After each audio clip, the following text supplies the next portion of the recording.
শালার বুইরা সুদের টিয়া দেখাতে গরু কিনবা।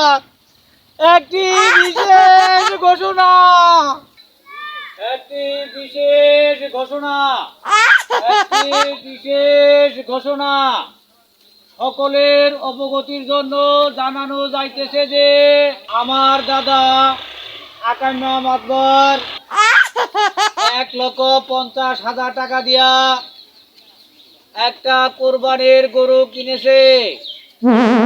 উক্ত গরুটি হালাল টাকায় কিনে নাই, কালোর মার জমি বেচা 1,50,000 টাকা নিছে সুদের টেহা। এই সুদের টেহা দিয়া কোরবানির গরু কিনছে।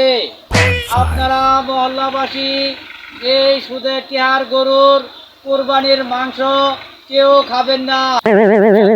বিশেষ ঘোষণা, সুদের টেহাদা গরু কিনছে। আপনারা কেউ এই সুদের টেহার কিনার গরুর মাংস কেউ খাবেন না, কেউ খাবেন না, মহল্লাবাসী কেউ খাবেন না। একটি বিশেষ ঘোষণা, একটি বিশেষ ঘোষণা। এ জামাল ভাই, কি হয়েছে? পাগল কি কন আপনি? আরে ভাই, সর্বনাশ করে আসছে বুড়া। এই বুড়া কালোর মাঝে টেহা লাগাইছিন।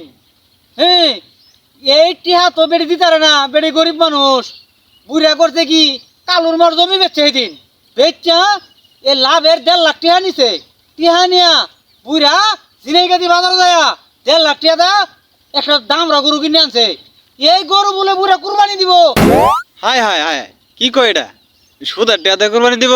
ও তে কি মাইক মারতাছি আমি? এ বুড়া এই সুদের টেদা গরু কিনে আনছে, এই গরু কুরবানি দিব। আমি না দিন দেখে বুড়া ফাইকা গেতাছি।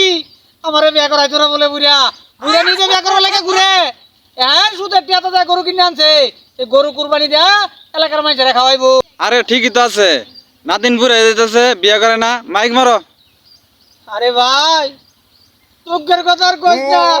ইয়ার কথা মনে হলে মনে কয় লটকে লাগিয়া আমার বুড়া সুদের টিয়া দেখাতে গরু কিনবা।